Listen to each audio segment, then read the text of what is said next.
ओम साईं राम।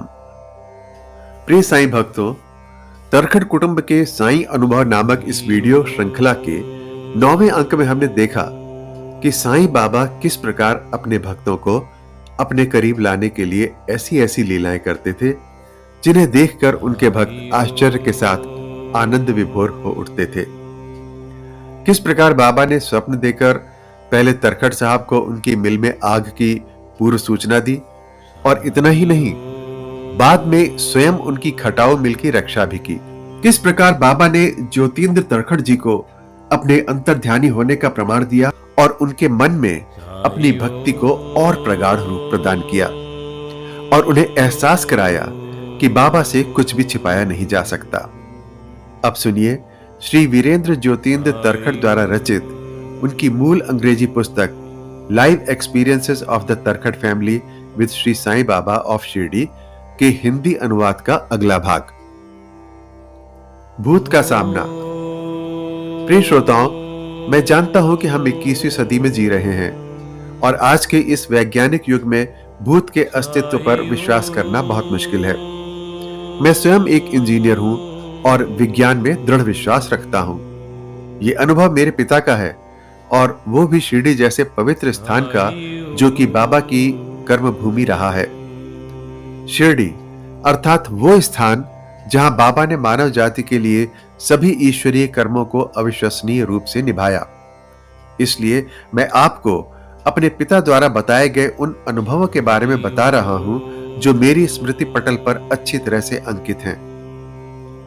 अपनी एक शिरडी यात्रा के दौरान मेरे पिता सुबह सुबह नित्य कर्म के लिए गए थे। यह स्थान नदी के तट के समीप था और मेरे पिता एक पीपल के पेड़ के नीचे बैठे थे। रात बीत चुकी थी, लेकिन अभी थोड़ा अंधेरा बाकी था। तभी उन्हें सामने एक जंगली मुर्गा दिखाई दिया। यह मुर्गा बांग दे रहा था, लेकिन उसकी बांग की आवाज बहुत अनोखी थी, जो मेरे पिता ने पहले कभी नहीं सुनी थी। जंगली मुर्गे की इस बांग ने मेरे पिता का ध्यान अपनी ओर आकर्षित किया। मेरे पिता ने उसे देखना शुरू कर दिया और देखते ही देखते वो मुर्गा एक काले रंग के सांप में परिवर्तित हो गया। तभी वो सांप उठा और एक स्थान पर अपना फन फैलाकर बैठ गया। ये देखकर मेरे पिता डर गए और बाबा से मदद के लिए प्रार्थना करने लगे। इसके कुछ ही देर बाद वो सांप वहां से चला गया। मेरे पिता को अपनी मृत्यु का डर सता रहा था। उन्होंने जल्द ही अपनी नित्य क्रिया समाप्त कर उस स्थान से दूर जाने का निश्चय किया। अभी वो यह सोच ही रहे थे कि उन्होंने किसी को यह कहते हुए सुना, हे मानस, तुम मेरे रास्ते में बैठे हो, जहां से मैं रोज गुजरता हूं। मैं तुम्हें आज्ञा देता हूं कि मेरे रास्ते से हट जाओ। इसके कुछ ही देर बाद एक बदसूरत सा दिखने वाला छोटे से बौने की शक्ल का एक व्यक्ति मेरे पिता के सामने खड़ा था। मेरे पिता ने उससे कहा कि उसके निकलने के लिए चारों तरफ बहुत सी जगह है और वैसे भी अपना नित्य कर्म समाप्त कर वो इस स्थान को छोड़ देंगे। लेकिन वो बौना लंबा और लंबा होने लगा और उसने कहा, क्या तुमने मुझे नहीं पहचाना? मैं वेताल हूं और ये क्षेत्र मेरा है। मैं एक बार फिर तुम्हें यहां से दूर जाने का आदेश देता हूं। हालांकि मेरे पिता उस समय बहुत डरे हुए थे, फिर भी उनके लिए शिरडी में केवल बाबा ही उन्हें आदेश दे सकते थे, क्योंकि मेरे पिता बाबा के अतिरिक्त और किसी को भी शिरडी का स्वामी नहीं मानते थे। इसके बाद मेरे पिता ने मुट्ठी भर कीचड़ उठाया और बाबा का नाम लेते हुए अपने सामने खड़े उस लंबे से वेताल पर फेंक दिया और वो बाबा से अपनी मदद की प्रार्थना करने लगे। तभी उन्होंने उस वेताल के स्थान पर धुएं की एक बड़ी सी लकीर उठती हुई देखी, जो धीरे धीरे हवा में विलीन हो गई। इसके तुरंत बाद मेरे पिता उस स्थान से भाग खड़े हुए। उन्होंने स्नान किया और फिर नाश्ता लेने के बाद वो द्वारका माई गए। जैसे ही उन्होंने बाबा के चरण छुए, बाबा ने मजाक भरे लहजे में उनसे पूछा, अरे भाऊ, आज सुबह सुबह तुम मुझसे उदी की मदद क्यों मांग रहे थे? तब मेरे पिता उनके चरणों पर गिर पड़े और उन्हें वो सब कुछ बताया जो उनके साथ हुआ था। उन्होंने बाबा से कहा कि क्योंकि उस समय उनके पास उदी नहीं थी, इसलिए उन्होंने बाबा की कर्म भूमि शिरडी के कीचड़ को उठाया और उसे ही उदी मानकर उस वेताल पर फेंक दिया। यह सुनकर बाबा ने कहा, भाऊ, आज तुमने एक अच्छा काम किया है। तुमने उस वेताल को मुक्ति प्रदान कर दी है। तब मेरे पिता ने बाबा से कहा कि उन्होंने अपने प्रभु यानी बाबा से मिलने वाले सभी निर्देशों का पालन किया है, क्योंकि उस भयानक क्षण में उनकी अपनी सोचने समझने की शक्ति समाप्त हो गई थी। उन्होंने बाबा को बहुत बहुत धन्यवाद दिया। तब उन्होंने बाबा की अनुमति लेकर उनसे पूछा कि क्या इस दुनिया में भूत, प्रेत, चुड़ैल आदि वास्तव में होते हैं? तब बाबा ने उत्तर दिया, भाऊ, ये भी प्रभु की ही एक रचना है, लेकिन याद रहे कि हमेशा मारने वाले की तुलना में बचाने वाला ही अधिक बलवान होता है। जब मैं इस पवित्र द्वारका माई में बैठा हूं, तो तुम्हें कोई भी किसी भी तरह का नुकसान नहीं पहुंचा सकता। शिरडी में सदा निडर होकर रहो। प्रिय साईं भक्तों, मेरा विश्वास करें, ये सब आपको बताते हुए मुझे अपने शरीर में कंपन सा महसूस हो रहा है। आप सभी से मेरा विनम्र निवेदन है कि कृपया इस पर विश्वास करें। किसी भी स्थिति में यह सब मेरे पिता की कल्पना नहीं थी, क्योंकि आखिर वो ऐसा क्यों करते? मुझे पूरा विश्वास है कि मेरे पिता के जिज्ञासु मन में जो भी प्रश्न उठते थे, उन्हें वे बाबा के सामने रखते थे और बाबा उन्हें अपने तरीके से उनका उत्तर देते थे। ऐसा उस समय उनके अनेकों भक्तों के साथ हुआ होगा। मेरी परदादी को साईं दर्शन। प्रिय पाठकों, अपने 17 शिरडी दौरों के दौरान मेरे पिता अपने शिरडी वास से कई गुना अधिक अनुभवों से समृद्ध हुए थे, और जब भी वो अपने आध्यात्मिक मूड में होते तो वह उन अनुभवों को बताते और हमें आनंदित कर देते। ये मैं विश्वास से कह सकता हूं कि इस प्रकार बताने में उन्हें असीम आनंद मिलता था। मैं एक बार फिर ईमानदारी से कहना चाहता हूं कि उन्हें अपने अनुभवों को लिखना चाहिए था। मैं आपको कुछ गिने चुने अनुभव ही बता पा रहा हूं, जिन्होंने मेरे मन मस्तिष्क पर गहरी छाप छोड़ी है और जो आज भी मेरी स्मृति में बने हुए हैं। मेरा एकमात्र उद्देश्य साईं भक्तों को बाबा की महानता से अवगत कराना है और ऐसा करते हुए बाबा के प्रति अपनी श्रद्धा और भक्ति को व्यक्त करने का यह मेरा एक प्रयास है। मेरे परदादा और परदादी, जो चरनी रोड चौपाटी स्थित अपने बंगले में रहते थे, उनको यह पता चल चुका था कि रामचंद्र अर्थात मेरे दादा और ज्योतिन्द्र अर्थात मेरे पिता अक्सर शिरडी को जाया करते हैं। और क्योंकि ये दोनों पिता पुत्र बांद्रा स्थित टाटा ब्लॉक में किराए के मकान में रहते थे, इसलिए वो चरनी रोड चौपाटी स्थित मेरे परदादा और परदादी से कभी कभार ही मिल पाते थे। मेरे परदादा और परदादी का रहन सहन उस समय के अंग्रेजों के रहन सहन के अनुरूप था। चूंकि मेरी परदादी बहुत जिज्ञासु महिला थी, इसलिए जब भी मेरे पिता और दादा उनसे मिलने गिरगांव चौपाटी को जाते, तो वह मेरे पिता से शिरडी के साईं बाबा और उनकी लीलाओं के बारे में अवश्य पूछती थी। वो हमेशा उनसे भगवान साईं के दर्शन करने और उन्हें शिरडी ले जाने का आग्रह करती थी, और मेरे पिता भी हमेशा ही उन्हें आश्वस्त करते थे। हालांकि उनका ऐसा मानना था कि यह संभव नहीं है, क्योंकि उनके दादा कभी भी इस यात्रा की अनुमति नहीं देते। मेरी परदादी 70 वर्ष से भी अधिक उम्र की थी और मेरे परदादा किसी बाबा या सन्यासियों पर विश्वास नहीं करते थे। एक बार मुंबई में प्लेग की महामारी फैली और जैसा कि सभी जानते हैं, उस समय तक इस भयानक बीमारी की कोई निश्चित दवा या इलाज नहीं था। मेरी परदादी को बुखार चल रहा था और उनके डॉक्टर पति द्वारा दिए गए उपचार से भी कोई अच्छा नतीजा नहीं निकल रहा था। उनकी बीमारी का समाचार मिलने पर मेरे पिता उनके निवास पर पहुंचे। तब मेरी परदादी ने मेरे पिता से कहा कि वह उस प्लेग की बीमारी से बाहर नहीं आ पाएंगी और मेरे पिता को उनकी रक्षा के लिए साईं बाबा से प्रार्थना करनी चाहिए। ठीक होने पर वो बाबा के दर्शन करने को शिरडी जाएंगी।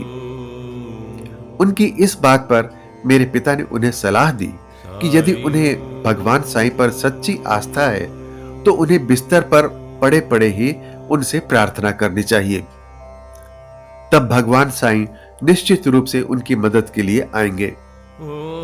मेरे पिता उदी का एक छोटा पैकेट हमेशा अपने बटुए में रखते थे।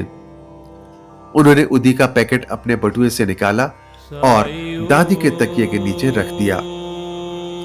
घर आने पर उन्होंने भगवान साईं से प्रार्थना की कि वह उनकी दादी को शीघ्र अच्छा कर दें। इसके तीसरे दिन सुबह सुबह चौपाटी बंगले का नौकर बांद्रा स्थित मेरे पिता के घर पर आया और बोला कि उसे ज्योतिबा अर्थात मेरे पिता को अपने साथ ले आने का निर्देश मिला है। मेरे दादा और पिता एकदम घबरा गए और उन्होंने प्रार्थना की कि हे भगवान, कुछ अनहोनी ना हो गई हो। वे तुरंत गिरगांव चौपाटी पहुंचे। वहां पहुंचने पर दादी को अपने बिस्तर पर बैठा देख मानो उन्हें अपने जीवन का एक जोरदार झटका लग गया। दादी की आंखों से आंसू बह रहे थे। वे बोली, ज्योतिबा, कल रात तुम्हारे साईं बाबा यहां आए थे। उन्होंने सफेद कपड़े पहने हुए थे और उनके सिर पर एक सफेद कपड़ा बंधा हुआ था। उनकी सफेद दाढ़ी थी। वो मेरे बिस्तर के पास खड़े थे। उन्होंने मेरे माथे पर उदी से सराबोर अपना हाथ रखा और कहा कि मां, अब आप बेहतर और बेहतर महसूस करना शुरू कर देंगी। और इसके बाद ही वो गायब हो गए। उसके बाद से ही मुझे बहुत पसीना आने लगा और मेरा बुखार भी गायब हो गया। सुबह होते ही मैं सामान्य महसूस कर रही थी और मैंने अपने दांत ब्रश करने से पहले ही नौकर से अपने लिए एक दर्पण लाने को कहा। दर्पण में अपना चेहरा देखने पर मैं अपने माथे पर उनके उदी से भरे हाथों के निशान साफ देख पा रही थी। इसीलिए मैंने तुरंत ही नौकर को तुम्हें बुलाने के लिए भेजा और अब तुम स्वयं ही देख सकते हो। उस समय दादी और पोते दोनों की प्रसन्नता की कोई सीमा ही नहीं थी। मेरे पिता ने तुरंत अपने दिव्य उपकार के लिए भगवान साईं को धन्यवाद दिया। डॉक्टर तरखड़ अर्थात मेरे परदादा भी चकित थे, क्योंकि उनके अनेकों प्लेग संक्रमित रोगी काल का ग्रास बन चुके थे। मेरे परदादा ने अपने बंगले में दासगणु महाराज के कीर्तन के कार्यक्रम की व्यवस्था की। जैसा कि मेरी परदादी को बाबा के दर्शन पहले ही हो चुके थे, भगवान साईं ने उनकी इच्छा भी पूरी कर दी थी। हे साईं प्रभु, आपके प्रति आभार व्यक्त करने के लिए मेरे पास शब्द नहीं है। कृपया हम सभी पर अपना दिव्य आशीर्वाद सदा बनाए रखें। प्रिय साईं भक्तों, अपने तरखड़ कुटुंब के इस आत्म अनुभव के साथ ही मैं इस अध्याय को पूरा करना चाहता हूं। आगे बढ़ने से पहले मैं पूरी ईमानदारी से अपने पिता, जिन्हें हम दादा कहते हैं, की आत्मा से अनुरोध करता हूं कि उनके मूल्यवान अनुभवों को बताने में यदि मैं कहीं भी लड़खड़ाया हूं या मुझसे कोई भूल हुई हो तो मुझे क्षमा करें। मुझे विश्वास है कि वो महान आत्मा जहां भी हैं मुझे क्षमा करेंगे, क्योंकि इस पुस्तक को लिखने का मेरा एकमात्र उद्देश्य विशेष रूप से दादा को सलामी देना है, जो कि मैं उनके जीवन काल में नहीं कर सका। और मुझे लगता है कि देर से करना कभी न करने से हमेशा ही अच्छा होता है। साईं के साथ वो अंतिम मुलाकात। प्रिय पाठकों, मैं भगवान साईं के साथ तरखड़ कुटुंब को हुए जीवंत अनुभवों के बारे में लिख चुका हूं। अब निस्संदेह यह कहा जा सकता है कि तरखड़ परिवार की नियति में भगवान साईं के संपर्क में आना पूर्व निर्धारित था और ऐसा उनके पूर्व जन्मों के अच्छे कर्मों के कारण ही संभव हुआ था। एक विशेष बात आपने देखी होगी कि उन्हें बाबा से कुछ भी मांगने की आवश्यकता नहीं पड़ी थी। उनकी पहली शिरडी यात्रा एक जैविक बीमारी से राहत पाने के लिए थी, लेकिन इस यात्रा के दौरान भी उन्हें अपनी यात्रा के उद्देश्य को बताने की आवश्यकता ही नहीं पड़ी थी।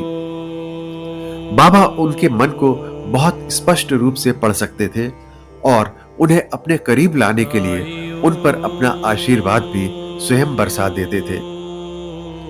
समय बीतने के साथ ही उनका बंधन मजबूत से और मजबूत होता गया और अब मैं पूरे शुद्ध अंतःकरण से प्रार्थना करता हूं कि ये बंधन इस दुनिया के अंत होने तक ना टूटे।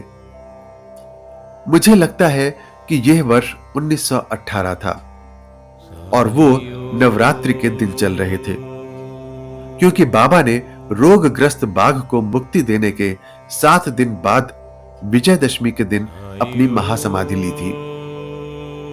बाबा बहुत बूढ़े हो गए थे और अब वो अपने दोनों ओर एक एक भक्त की मदद से चलते थे। एक शाम को पेट्रोमैक्स लालटेन को अपने निर्धारित स्थानों पर रखने के बाद मेरे पिता ने महसूस किया कि बाबा बहुत थके हुए दिख रहे थे। उन्होंने बाबा से पूछा कि क्या वो उन्हें कुछ राहत और आराम देने के लिए उनके पैरों को दबा सकते हैं। तब बाबा ने कहा, तुमने अपनी इच्छा व्यक्त की है तो तुम ऐसा करके स्वयं को संतोष दे सकते हो। मेरे पिता फिर उनके पैरों के पास बैठ गए। थोड़ी देर बाद बाबा ने उनकी ओर देखते हुए कहा, भाऊ, यह हमारी आखिरी मुलाकात है और हम इसके बाद नहीं मिलेंगे। जैसा कि तुम जानते हो कि कई प्रकार के लोग शिरडी में आते हैं और मुझसे विभिन्न प्रकार के अनुदान जैसे धन, संपत्ति, संतान और अच्छे स्वास्थ्य इत्यादि की मांग करते हैं। मैं उन्हें और मेरे भगवान किसी को निराश नहीं करते। मेरे प्रभु मेरी प्रार्थनाओं का सदा ही सकारात्मक उत्तर देते हैं और उनकी इच्छाओं को पूरा करते हैं। तुम एक ऐसे व्यक्ति हो जिसने कभी कुछ भी नहीं मांगा है। शायद तुम अभी अविवाहित हो और तुम्हारा कोई परिवार नहीं है, इसलिए तुम अभी किसी चीज की जरूरत महसूस नहीं कर रहे हो। लेकिन भाव, चूंकि अब हम नहीं मिल पाएंगे, कृपया अपनी इच्छा के अनुसार कुछ भी मांग लो, नहीं तो मैं हमेशा तुम्हारी उन सभी सेवाओं के लिए ऋणी महसूस करूंगा जो तुमने अब तक मेरे लिए दी हैं। तब मेरे पिता ने कहा था, बाबा, आपकी कृपा से मेरे पास जीवन में सब कुछ है और मुझे वास्तव में किसी भी भौतिक वस्तु की आवश्यकता नहीं है।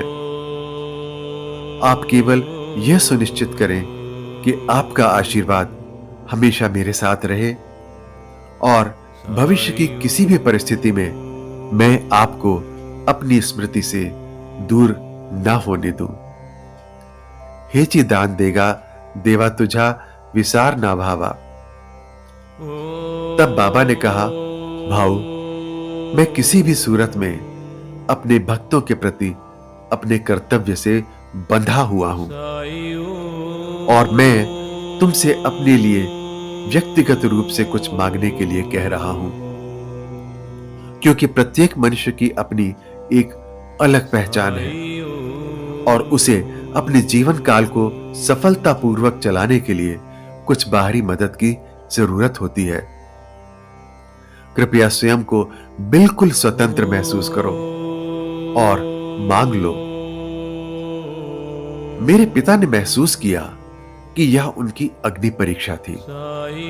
इसलिए तब उन्होंने बाबा से कहा, बाबा, अब आप इतना जोर दे रहे हैं, तो इससे पहले कि मैं आपसे कुछ मांगूं, आप मुझे वचन दीजिए कि आप मेरी इच्छा अवश्य पूर्ण करेंगे।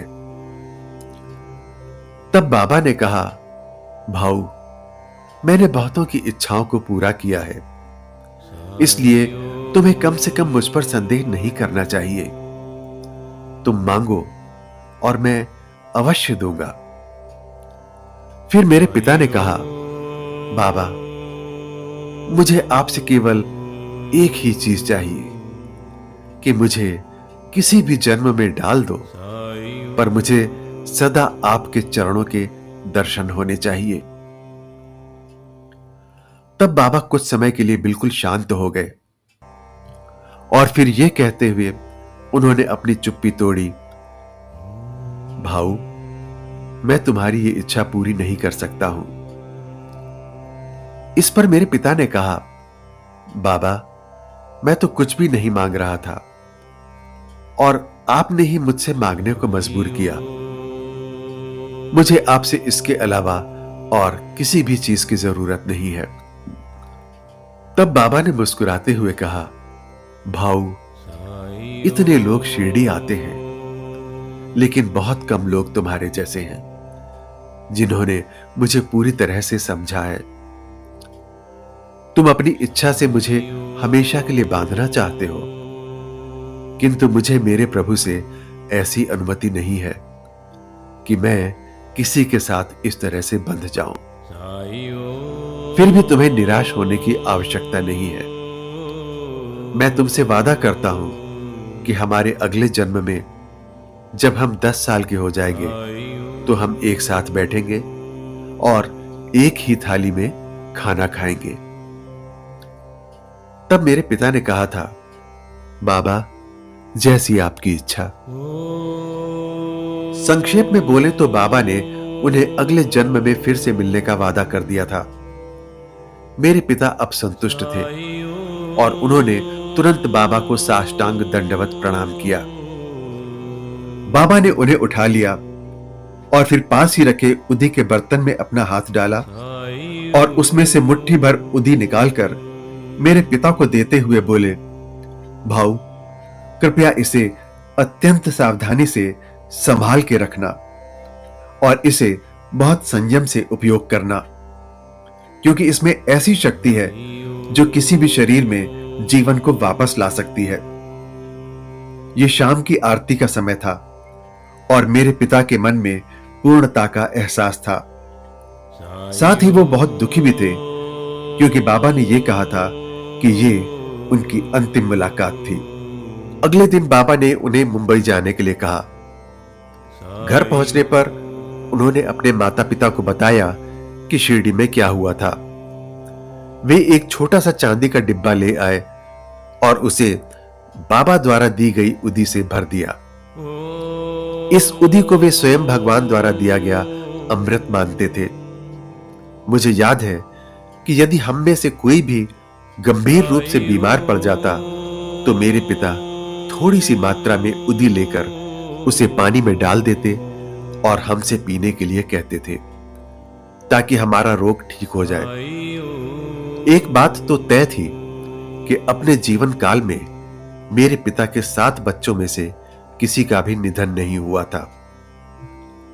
प्रिय साईं भक्तों, मेरे पिता अपने जीवन काल में कई उतार चढ़ावों से गुजरे थे। उनका अपना बंगला था, कार थी और वो सब कुछ था जो हर आम आदमी अपने जीवन में पाने को तरसता है। लेकिन अपने जीवन के बाद के दिनों में उन्होंने इस भौतिक दुनिया में रुचि खो दी थी। मैंने उन्हें कभी बीमार होते नहीं देखा। वो 70 साल की उम्र में बीमार हुए और फिर उनका निधन हो गया, जिसके बारे में मैं आपको बाद में बताऊंगा। प्रिय श्रोताओं, तरखट कुटुंब के साईं अनुभव नामक इस वीडियो श्रृंखला के 10वें भाग में अब विश्राम लेने का समय है। जैसा कि स्वर्गीय श्री दाभोलकर ने अपनी पवित्र पुस्तक श्री साईं सच्चरित्र में लिखा है कि श्री साईं बाबा की जीवनी सागर के सदृश अगाध, विस्तृत और अथाह है। यदि इसमें गहरे गोते लगाए जाएं, तो ज्ञान एवं भक्ति रूपी अमूल्य रत्नों की सहज ही प्राप्ति हो सकती है, जिनसे मुमुक्षुओं को बहुत लाभ होगा। ये शब्द अक्षरशः सत्य हैं, अर्थात इस वीडियो श्रृंखला को बनाने की प्रेरणा भी उन्हीं साईं की है। एक एक शब्द उन्हीं साईं का है। इसके सृजन, वाचन और श्रवण से प्राप्त होने वाले सुख और आनंद रूपी अमूल्य रत्नों के लिए हम अपने प्रिय साईं बाबा को शत शत नमन करते हैं। अगले अंक में आपसे पुनः भेंट होगी। आइए एक बार मेरे साथ प्रेम पूर्वक बोलिए। अनंत कोटि ब्रह्मांड नायक राजाधिराज योगिराज परब्रह्म श्री सच्चिदानंद सद्गुरु साईनाथ महाराज की जय।